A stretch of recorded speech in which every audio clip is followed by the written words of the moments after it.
അള്ളാഹു എനിക്ക് ബുദ്ധിമുട്ടുകളും രോഗങ്ങളും ഉണ്ട്, നീ ശിഫദാ പടച്ചവനെ. എനിക്ക് നിസ്കരിക്കാൻ പറ്റുന്നില്ല റബ്ബേ. അള്ളാഹുവേ നീ ശിഫ നൽകണേ അള്ളാഹുവേ, രോഗങ്ങളൊക്കെ മാറ്റണേ റഹ്മാൻ. അസ്സലാമു അലൈക്കും. ഇസ്ലാം മതപ്രഭാഷണ വേദികളിൽ സാന്നിധ്യമായിരുന്നു നമ്മുടെ സിറാജുദ്ദീൻ കാസിമി ഉസ്താദ് എന്ന് പറയുന്നത് തീർച്ചയായിട്ടും എല്ലാവർക്കും അറിവുള്ള ഒരു കാര്യം തന്നെയാണ്. ഉസ്താദിൻ്റെ പ്രഭാഷണങ്ങൾ എല്ലാം തന്നെ നമ്മുടെ മുസ്ലിങ്ങളിൽ ഏറ്റവും കൂടുതൽ ആൾക്കാർ കാണുകയും കേൾക്കുകയും അതുപോലെ തന്നെ ചിന്തിക്കുകയും ചെയ്യുന്ന പ്രഭാഷണങ്ങളാണ് ഉസ്താദ് നടത്തി വരാറുള്ളത്. ഒരു സമൂഹത്തിൻ്റെ ഉന്നമനത്തിനും നിലനിൽപ്പിനും ഏറ്റവും വലിയ സമ്പത്ത് അറിവും മാർഗനിർദ്ദേശവുമാണ്. തീർച്ചയായും അത് തന്നെയാണ് നമ്മുടെ സിറാജുദ്ദീൻ കാസിമി ഉസ്താദ് നമുക്ക് നൽകിയിരുന്നത് എന്ന കാര്യത്തിൽ യാതൊരു തർക്കവുമില്ല. അത്രയധികം പ്രഭാഷണങ്ങൾ ഉസ്താദിൻ്റേത് എടുത്താൽ നമുക്ക് കേൾക്കാൻ വേണ്ടി സാധിക്കും. അത്രയ്ക്കും കണ്ണീരലിയിക്കുന്ന രീതിയിലുള്ള പ്രഭാഷണങ്ങളാണ് ഉസ്താദിൻ്റേത്. ഒരു മാസം എടുത്താൽ 10-ൽ കൂടുതൽ പ്രഭാഷണ വേദികളിൽ ഉസ്താദിൻ്റെ സാന്നിധ്യം നമുക്ക് കാണാൻ വേണ്ടി സാധിക്കും. എന്നാൽ ഈ അടുത്തിടെ നമുക്ക് ഉസ്താദിൻ്റെ പ്രഭാഷണം കാണാൻ വേണ്ടി സാധിക്കുകയില്ല. സിറാജുദ്ദീൻ കാസിമി ഉസ്താദ് രോഗശയ്യയിലാണ് എന്നുള്ളതാണ് ഏറെ സങ്കടകരമായ ഒരു വാർത്ത തന്നെയാണ്. അദ്ദേഹത്തിൻ്റെ രോഗശമനത്തിനും പെട്ടെന്നുള്ള തിരിച്ചുവരവിനുമായി നിങ്ങൾ എല്ലാവരും ദുആ ചെയ്യുകയും ആ ദുആയിൽ നിങ്ങൾ ഉസ്താദിനെ ഉൾപ്പെടുത്തുകയും ചെയ്യണമെന്ന് വിനീതമായി ഞാൻ വീഡിയോയുടെ ആദ്യം തന്നെ നിങ്ങളെ ഉണർത്തുകയാണ്. നമ്മുടെ ഉസ്താദ് ഈയിടെ ഒരു സോഷ്യൽ മീഡിയയിൽ പങ്കുവെച്ച ഒരു പോസ്റ്റാണ് അതിന് ഏറ്റവും ആധാരമായിട്ടുള്ളത്. ഉസ്താദ് പങ്കുവെച്ച ആ പോസ്റ്റ് എന്താണ് എന്ന് ഞാനിവിടെ നിങ്ങൾക്ക് ആദ്യമായിട്ടൊന്ന് വായിച്ചു കേൾപ്പിക്കാം. സുഹൃത്തുക്കളെ, ചില ആരോഗ്യ പ്രശ്നങ്ങളാൽ എറണാകുളം ലൂർദ് ഹോസ്പിറ്റലിൽ ഞാൻ അഡ്മിറ്റാണ്. നിങ്ങളുടെ വിലയേറിയ ദുആയിൽ എന്നെ ഉൾപ്പെടുത്താൻ മറക്കരുത്. അള്ളാഹു നമ്മുടെ പ്രാർത്ഥനകളെ സ്വീകരിക്കുമാറാകട്ടെ. ആമീൻ.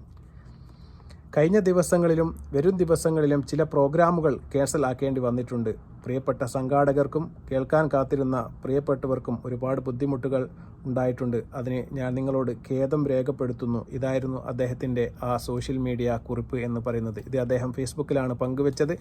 തീർച്ചയായിട്ടും ഇതിൽ തന്നെ അദ്ദേഹത്തിന് പറ്റിയ ആകുലതകളും അതുപോലെ തന്നെ സൂക്കടിനെ വിവരിക്കുന്ന വാർത്തകളും അദ്ദേഹം തന്നെ ഇതിൽ പങ്കുവെച്ചിട്ടുണ്ട്. അതുകൊണ്ട് തന്നെ അദ്ദേഹം വലിയ ഒരു സൂക്കേടിന് അടിമപ്പെട്ടുകൊണ്ട് എറണാകുളം ലൂർദ് ഹോസ്പിറ്റലിൽ അഡ്മിറ്റാണ് എന്ന് തന്നെയാണ് അദ്ദേഹം നമ്മളുമായി പങ്കുവെക്കുന്നത്. തീർച്ചയായിട്ടും അദ്ദേഹത്തിന് അത്തരം രോഗാവസ്ഥയിലൂടെ കടന്നു പോകേണ്ട ഒരു അവസ്ഥയാണ് ഇപ്പോൾ സംജാതമായിരിക്കുന്നത്.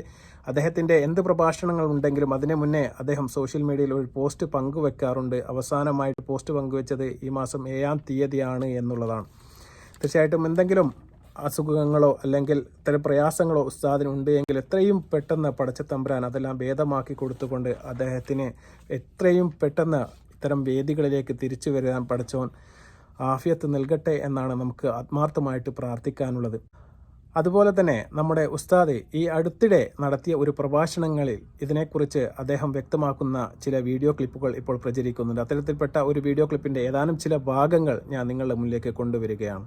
അള്ളാഹു എനിക്ക് ബുദ്ധിമുട്ടുകളും രോഗങ്ങളും ഉണ്ട്, നീ ശിഫദാ പടച്ചവനെ. എനിക്ക് നിസ്കരിക്കാൻ പറ്റുന്നില്ല റബ്ബേ. അള്ളാഹുവേ നീ ശിഫ നൽകണേ അള്ളാഹുവേ, രോഗങ്ങളൊക്കെ മാറ്റണേ റഹ്മാൻ. അള്ളാഹുവേ പടച്ചവനെ റബ്ബേ, ദുആയ്ക്ക് ഇജാബത്ത് നൽകണേ റഹ്മാനെ. ഇസ്സത്ത് നിലനിർത്തണേ പടച്ചവനെ. പ്രിയപ്പെട്ട സുഹൃത്ത്, ഞങ്ങളുടെ കൂട്ടുകാരൻ, ബഹുമാനപ്പെട്ട കേരളക്കരയിലെ പ്രഭാഷണ വേദികളെ ഇതിഹാസമായി മാറിയ ബഹുമാനപ്പെട്ട സിറാജുദ്ദീൻ കാസിമി ഉസ്താദ് രോഗിയാണ് റഹ്മാനെ. ഹോസ്പിറ്റലൈസ്ഡ് ചെയ്യപ്പെട്ടിരിക്കുകയാണ്. അള്ളാഹ് ഹോസ്പിറ്റൽ അഡ്മിറ്റ് ആണ് റഹ്മാനെ. അള്ളാഹുവേ നീ ശിഫ കൊടുക്കണേ അല്ലാ, ആരോഗ്യം കൊടുക്കണേ അല്ലാ, ആഫിയത്ത് കൊടുക്കണേ അല്ലാ, ദീർഘായുസ് കൊടുക്കണേ അല്ലാ. അള്ളാഹുവെ പുന്നാര ബദരീങ്ങളുടെ പേരിരുന്നു കൊണ്ട് 10,000 ലൈവിലിരുന്നു കൊണ്ട് ആമീൻ പറയുന്ന സദസ്സാണ്. അള്ളാഹ് കേരളക്കരയിലെ എത്രയോ ആയിരങ്ങൾക്ക് ഇൽമ പറഞ്ഞു കൊടുക്കുന്ന ഉസ്താദാണ് റബ്ബേ. ആരോഗ്യം കൊടുക്കണേ അല്ലാ, ആഫിയത്ത് കൊടുക്കണേ അല്ലാ, ദീർഘായുസ് കൊടുക്കണേ അല്ലാ. എറണാകുളത്തുള്ള ലൂർദ് ഹോസ്പിറ്റൽ അഡ്മിറ്റാണ്. പടച്ചവനെ നീ സ്വീകരിക്കണേ അല്ലാ, കബൂലാക്കണം റഹ്മാനെ. ഖൈറിന്റെ വാതായനങ്ങൾ നീ തുറന്നു കൊടുക്കണേ അല്ലാ. അല്ലാഹുവേ, ഉസ്താദ് അവർക്ക് എന്ത് വിഷമമുണ്ടോ, എന്ത് പ്രയാസങ്ങളുണ്ടോ, എന്ത് ആപത്തുകളുണ്ടോ എല്ലാം നീ മാറ്റിക്കൊടുക്കണേ അല്ലാ. അപ്പോൾ ഈ വീഡിയോ നിങ്ങൾ കണ്ടു കാണും. എത്ര സങ്കടകരമായ ഒരു അവസ്ഥയാണ് എന്ന് നോക്കണം. ഉസ്താദ് തന്നെ നമ്മളോട് പറയുകയാണ്, എനിക്ക് നിസ്കരിക്കാൻ പോലും പറ്റാത്ത ഒരു അവസ്ഥയിലൂടെയാണ് ഞാൻ കടന്നു പോകുന്നത് എന്ന് നമ്മെ ഉണർത്തുകയാണ്. അതുകൊണ്ട് തന്നെയാണ് പറഞ്ഞത്, ഉസ്താദിന് വലിയ ആരോഗ്യ പ്രശ്നങ്ങൾ ഉണ്ട് എന്നുള്ളത് 100% സത്യമായ ഒരു കാര്യം തന്നെയാണ്. അദ്ദേഹം ഹോസ്പിറ്റലിൽ അഡ്മിറ്റാണ്. അതുപോലെ തന്നെ ഈ അടുത്തിടെ 2 ദിവസങ്ങൾ കൊണ്ട് അദ്ദേഹത്തിന് ഒരു ശസ്ത്രക്രിയ നടക്കാൻ വേണ്ടി പോവുകയാണ്. അതുകൊണ്ട് തന്നെയാണ് ഞാൻ പറഞ്ഞത്, ഈ വീഡിയോ കാണുന്ന എല്ലാവരോടും നിങ്ങളുടെ ദുആയിൽ 1 മിനിറ്റെങ്കിലും ഉസ്താദിന് വേണ്ടി ദുആ ചെയ്യാൻ വേണ്ടി നിങ്ങൾ കണ്ടെത്തണം. അത്രമാത്രം നമ്മുടെ സമൂഹത്തിനും, പ്രത്യേകിച്ച് ഇസ്ലാം സമൂഹത്തിന് വേണ്ടി അത്രയ്ക്കും ഒരുപാട് സംഭാവനകൾ നൽകിയ ഒരു വ്യക്തിത്വമാണ് നമ്മുടെ സിറാജുദ്ദീൻ കാസിമി ഉസ്താദ് എന്ന് പറയുന്നത്. പണ്ഡിതന്മാർ വെറും അറിവുള്ളവർ മാത്രമല്ല, സമൂഹത്തിൻ്റെ കണ്ണും ഹൃദയവും കാതും വൈകാട്ടിയുമാണ്. ഒരാൾക്ക് രോഗം വന്നാൽ ഡോക്ടറുടെ അഭാവം എത്ര വലിയ നഷ്ടമാണോ ഉണ്ടാക്കുന്നത്, അതുപോലെ തന്നെ ഒരു ആശയക്കുഴപ്പം സമൂഹത്തിൽ ഉണ്ടാക്കുന്ന സമയത്ത് പണ്ഡിതന്മാരുടെ അഭാവം സമൂഹത്തിൽ വലിയ ഇരുട്ടിൽ ആഴ്ത്തും എന്നുള്ളതാണ്. അത്തരമൊരു അഭാവം ഉണ്ടാകാതിരിക്കാൻ നമ്മുടെ ഉസ്താദ് ഇത്രയും കാലം അദ്ദേഹത്തിൻ്റെ പ്രവർത്തനത്തിൽ ഏറെ ശ്രദ്ധ ചെലുത്തിയിരുന്നു എന്നുള്ളതാണ്. അത്തരം പണ്ഡിതന്മാർ ഇല്ലാതാവുന്നത് നമുക്ക് നന്മയുടെ ഒരു വിളക്ക് നഷ്ടമാവുന്നു എന്ന് വേണം കരുതാൻ. അവരുടെ വാക്കുകൾ കൊണ്ട് തെറ്റുകൾ തിരുത്താനും നല്ല വഴിയിലേക്ക് തിരിയാനും 10,000-ങ്ങൾക്ക് കഴിഞ്ഞിരിക്കുന്നു എന്നുള്ളതാണ് സത്യം. അവരുടെ അഭാവം യുവതലമുറക്ക് കൂടുതൽ വെല്ലുവിളികൾ ഇരയാക്കാനും അതുപോലെ തന്നെ അത്തരം സാഹചര്യങ്ങളിലേക്ക് നമ്മുടെ പുതിയ തലമുറ കടക്കാനും വേണ്ടി സാധ്യതയുണ്ട്.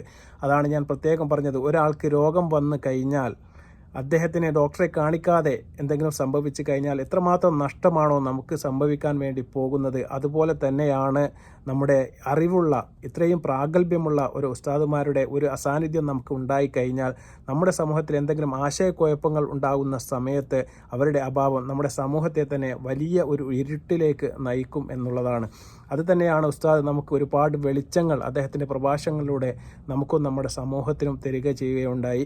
തീർച്ചയായിട്ടും അത്തരം പ്രഭാഷണങ്ങളും അത്തരം മാർഗനിർദ്ദേശങ്ങളും തരാൻ വേണ്ടിയിട്ട് പടച്ച തമ്പുരാൻ എത്രയും പെട്ടെന്ന് അദ്ദേഹത്തിൻ്റെ സൂക്കേട് എല്ലാം ഭേദമാക്കി അദ്ദേഹത്തിന് പൂർവാധികം ശക്തിയോടെ പണ്ടത്തേക്കാർ ഉഷാറായിട്ട് ഇത്തരം വേദികളിലേക്ക് തിരിച്ചു വരാൻ കഴിയട്ടെ എന്ന് ആത്മാർത്ഥമായി ഞാൻ പ്രാർത്ഥിക്കുകയാണ്. അതുപോലെ തന്നെ നിങ്ങളും നിങ്ങളുടെ ദുആയിൽ ഉസ്താദിന് വേണ്ടിയിട്ട് പ്രത്യേകം പ്രാർത്ഥന നടത്തുകയും അദ്ദേഹത്തിന് തിരിച്ചു വരാൻ വേണ്ടി സാധിക്കട്ടെ എന്ന് ദുആ ചെയ്യുകയും വേണം. തീർച്ചയായിട്ടും അദ്ദേഹത്തിൻ്റെ പ്രഭാഷണങ്ങളെല്ലാം തന്നെ നമുക്ക് എടുത്തു നോക്കിയാൽ നമുക്ക് സോഷ്യൽ മീഡിയയിൽ ഇന്ന് വ്യാപകമായിട്ട് കാണാൻ വേണ്ടി സാധിക്കും. അത്രയ്ക്കും കരളലിയിപ്പിക്കുന്ന, കണ്ണ് നനയിക്കുന്ന പ്രഭാഷണങ്ങളാണ് അദ്ദേഹം നടത്തി വരാറുള്ളത്. ലോകത്തിലെ ഏറ്റവും വലിയ ഭാഗ്യവാൻ ആരെന്നറിയുവോ? അതാ വീട്ടിലേക്ക് കടന്നു ചെല്ലുമ്പോൾ നിന്റെ വീടിന്റെ ബെഡ്റൂമിനകത്ത് പടച്ചറപ്പിനെ പേടിയുള്ള ഒരു ഭാര്യയുണ്ടോ? ഒരു സാലികത്തായ ഭാര്യയുണ്ടോ? ഒരു സാലികത്തായ ഭാര്യയുണ്ടോ? അവനാടാ ലോകത്തിലെ ഏറ്റവും വലിയ ഭാഗ്യവാനെന്ന് നബി മുഹമ്മദ് മുസ്തഫ സല്ലല്ലാഹു അലൈഹി വസല്ലമ തങ്ങൾ പറയുകയാണ്. സ്വാലിഹത്തായ ഒരു ഭാര്യ വേണം ചെറുപ്പക്കാരാ. രാവിലെ മുതൽ വൈകുന്നേരം വരെ കഷ്ടപ്പെട്ട് ജോലി ചെയ്ത് തളർന്ന് വീട്ടിലേക്ക് കടന്നു ചെല്ലുമ്പോ അതാ നിന്റെ മുഖത്തുള്ള വിയർപ്പ് തുള്ളി തുടച്ചു കളഞ്ഞിട്ട് നിന്നെ സമാധാനിപ്പിക്കുന്ന ഒരു ഭാര്യ. പടച്ചവനെ, പാതിരാത്രി 2 മണിക്ക് 3 മണിക്ക് എഴുന്നേറ്റ് നിസ്കാരപ്പായിരുന്നിട്ട് എന്റെ ഭർത്താവിനെ കാക്കണേ അല്ലാ, എന്റെ ഭർത്താവിന് ആരോഗ്യം കൊടുക്കണേ അല്ലാ, എന്റെ പൊന്നുമക്കളെ നന്നാക്കണേ അല്ലാ എന്ന പാതിരാത്രിയിൽ എഴുന്നേറ്റ് ദുആ ചെയ്യുന്ന ഒരു ഭാര്യയാണ് വേണ്ടത്. അതുപോലെ തന്നെ സാധാരണക്കാരനെ മനസ്സിലാവുന്ന വിധത്തിൽ അദ്ദേഹത്തിൻ്റെ പ്രഭാഷണങ്ങളെ മാറ്റിയെടുക്കാൻ അദ്ദേഹത്തിന് ഒരു പ്രത്യേക കഴിവുണ്ട് എന്നുള്ളത് തന്നെയാണ് ഇത്തരം പ്രഭാഷണ വേദികളിലേക്ക് ഏറ്റവും കൂടുതൽ നമ്മുടെ സിറാജുദ്ദീൻ കാസിമി ഉസ്താദിനെ ക്ഷണിക്കാൻ വേണ്ടിയുള്ള പ്രധാനപ്പെട്ട ഒരു കാരണം. ഒരു കണക്കിനും പ്രേക്ഷകരെ പിടിച്ചിരുത്തി ചിന്തിപ്പിക്കാൻ അദ്ദേഹത്തിന് പ്രാപ്തമായ വാക്കുകളും ശബ്ദ ഗൗരവവും അതുപോലെ തന്നെ എല്ലാം കൊണ്ടും അദ്ദേഹത്തിന് ഒരു പ്രത്യേക കഴിവ് തന്നെയാണ് എന്നുള്ളതാണ്. അദ്ദേഹത്തിൻ്റെ പ്രഭാഷണങ്ങൾ ഇന്ന് സോഷ്യൽ മീഡിയയിൽ തിരഞ്ഞാൽ നിങ്ങൾക്ക് 10,000-കണക്കിന് തന്നെ കാണാൻ വേണ്ടി സാധിക്കും. ഒന്നിന് മെച്ചം എന്നുള്ളതാണ് അദ്ദേഹത്തിൻ്റെ ഒരു പ്രത്യേകത. തീർച്ചയായിട്ടും അദ്ദേഹം പറയുന്ന വാക്കുകൾ അല്ലെങ്കിൽ അദ്ദേഹം പ്രകടിപ്പിക്കുന്ന സംഭാഷണങ്ങൾ എല്ലാം തന്നെ യാദൃശികമായിട്ട് സംഭവിക്കുന്ന ഒന്നുമല്ല. അത്രയ്ക്കും യാഥാർത്ഥ്യ ബോധത്തോടു കൂടി തന്നെ അദ്ദേഹം പുതുതലമുറയെ പുതിയ വഴിയിലേക്ക്, നല്ല വഴിയിലേക്ക്, സന്മാർഗത്തിൻ്റെ വഴിയിലേക്ക് തെളിക്കുന്നത് ആണ് അദ്ദേഹത്തിൻ്റെ ഓരോ പ്രഭാഷണങ്ങളും.